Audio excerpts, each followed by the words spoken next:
नमस्कार, आप देख रहे हैं जनादेश। मैं हूं आपके साथ प्राची सिंह। खबर शुरू करने से पहले एक नजर आज की हेडलाइंस पर।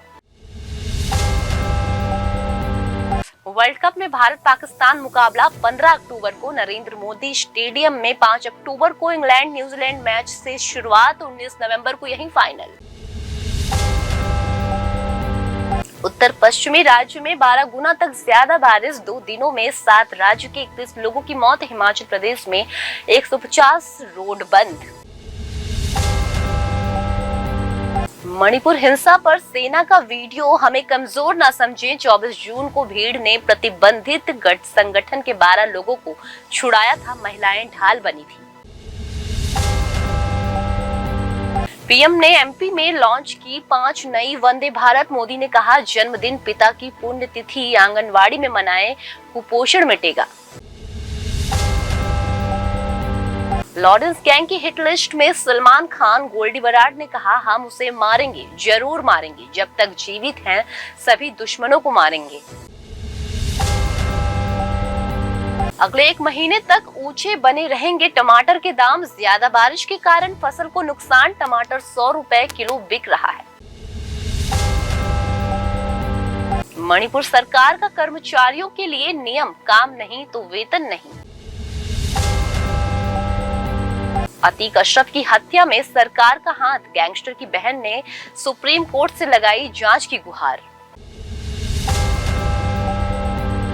अब समाचार विस्तार से। वनडे वर्ल्ड कप का शेड्यूल जारी हो गया है। आईसीसी ने मंगलवार को मुंबई में एक मीडिया ब्रीफ कर वर्ल्ड कप शेड्यूल का ऐलान किया।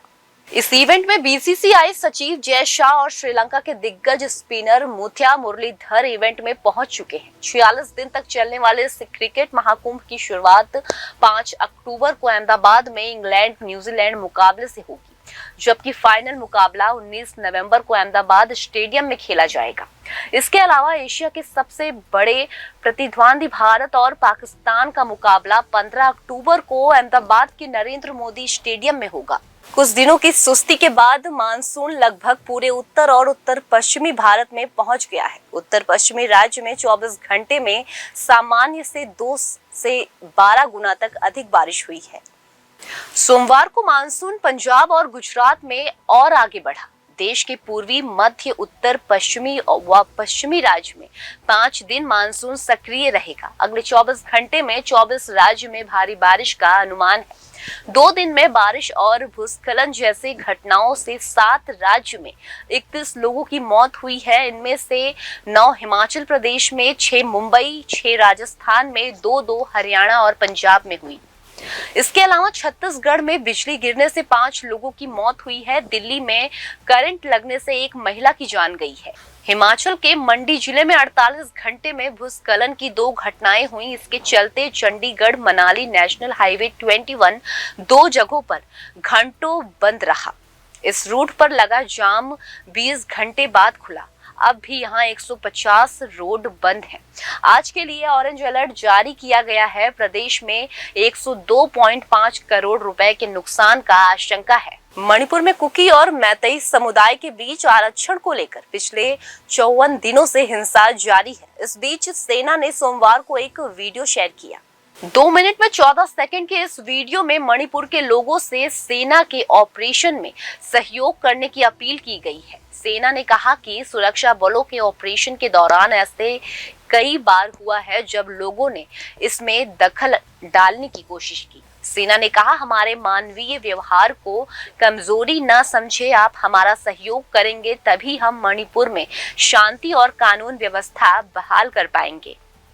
प्रधानमंत्री नरेंद्र मोदी मंगलवार यानी आज भोपाल में है। मेरा बूथ सबसे मजबूत है, में पार्टी कार्यकर्ता के सवाल का जवाब देते हुए उन्होंने कहा, जन्मदिन आंगनबाड़ी में मनाओ, पिताजी की मृत्यु हो वो तिथि आंगनबाड़ी में मनाओ, शादी की सालगिरह भी आंगनबाड़ी में मनाइए, घर से बनाकर लाओ, इन बच्चों को खिलाओ, इससे आपको आनंद भी आएगा और इन बच्चों को कुपोषण का भी कम होगा। अरे यार, रिपीट, घर से बनाकर लाओ, इन बच्चों को खिलाओ, इससे आपको आनंद भी आएगा और इन बच्चों का कुपोषण भी कम होगा।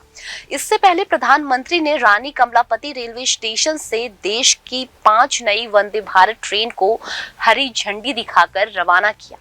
पीएम ने पहले रांची, पटना, धारवाड़ा, केएसआर, बेंगलुरु और गोवा, मुंबई को वर्चुअली लॉन्च किया। बाद में मध्य प्रदेश की 2 वंदे भारत भोपाल, इंदौर और रानी कमलापति जबलपुर को हरी झंडी दिखाई। ये दोनों स्टेशनों एक साथ रानी कमलापति रेलवे स्टेशन से रवाना हुई। इससे पहले पीएम मोदी ने ट्वीट कर कहा, ये ट्रेन मध्य प्रदेश, कर्नाटक, महाराष्ट्र, गोवा, बिहार और झारखंड में कनेक्टिविटी में सुधार करेगी। प्रधानमंत्री भोपाल से मध्य प्रदेश, राजस्थान और छत्तीसगढ़ चुनाव और 2024 लोकसभा इलेक्शन के लिए चुनाव प्रचार की शुरुआत करने आए हैं। भोपाल के मोतीलाल नेहरू स्टेडियम में मेरा बूथ सबसे मजबूत अभियान के तहत 543 लोकसभाओं के 10 लाख और मध्य प्रदेश के 64,100 बूथ के कार्यकर्ताओं को डिजिटल संबोधित कर रहे हैं। यहाँ सभी राज्य के विधानसभा क्षेत्रों से 3,000 कार्यकर्ता भी मौजूद रहेंगे। Bollywood actor Salman Khan Lawrence gang के हिट लिस्ट में है। लॉरेंस गैंग ने उसे मारने की कोशिश में लगा हुआ है। ये बात कनाडा, अमेरिका में छिपकर बैठे गैंगस्टर लॉरेंस के करीबों गोल्डी बराड ने एक मीडिया चैनल को इंटरव्यू के दौरान कही है। सलमान खान की तरफ से ईमेल के माध्यम मिली धमकी के महीनों बाद गोल्डी ने अपना पक्ष रखा है।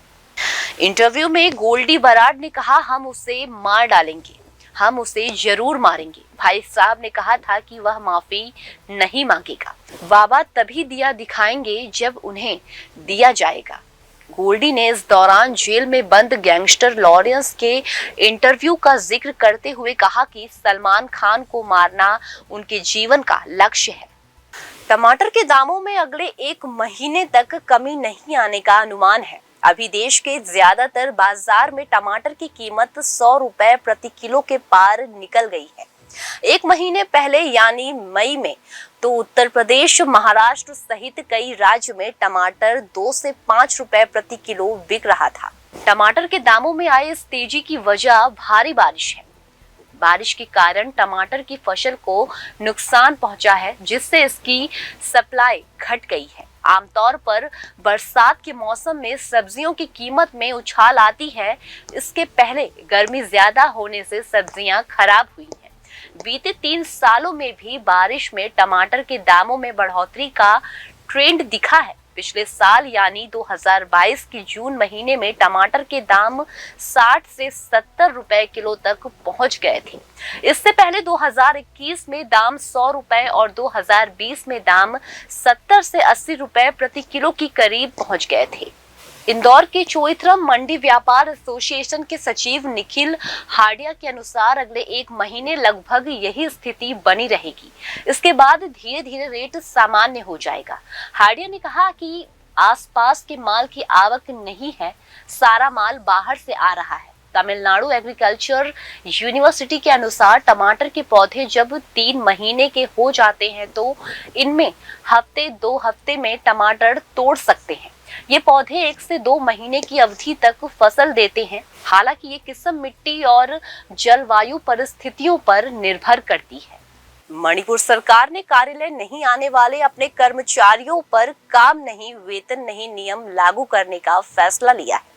सामान्य प्रशासन विभाग से उन कर्मचारियों का ब्यूरो देने के लिए कहा गया है जो जाति हिंसा से प्रभावित राज्य की मौजूदा स्थिति के कारण कार्यस्थल पर उपस्थित नहीं दर्ज करा पा रहे हैं। जीएडी सचिव माइकल एमोज की ओर से जारी एक परिपत्र में कहा गया है कि 12 जून को मुख्यमंत्री की अध्यक्षता में हुई बैठक और कार्यवाही के पैरा 5 में लिए गए निर्णय के अनुसार मणिपुर सचिवालय के सामान्य प्रशासन विभाग ने वेतन प्राप्त कर रहे सभी व्यापारियों को सूचित किया जाता है कि उन सभी कर्मचारियों पर काम नहीं तो वेतन नहीं नियम लागू किया जा सकता है जो अधिक छुट्टी लिए बगैर कार्यस्थल पर नहीं पहुंच रहे हैं।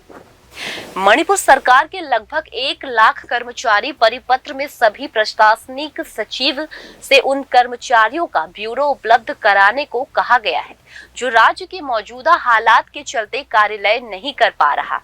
इस निर्देश में दिया गया है कि सामान्य प्रशासन विभाग और कर्म विभाग को 28 जून तक ऐसा सभी कर्मचारियों के नाम, INI, कर्मचारी पहचान संख्या, मौजूदा पता सहित अन्य विवरण उपलब्ध कराए जाएंगे ताकि उनके खिलाफ उचित कार्रवाई की जा सके। मणिपुर में बहुसंख्या मैतेई और अल्पसंख्यक कुकी समुदाय के बीच मई की शुरुआत में भड़की जातीय हिंसा में अब तक 100 से अधिक लोग मारे जा चुके हैं।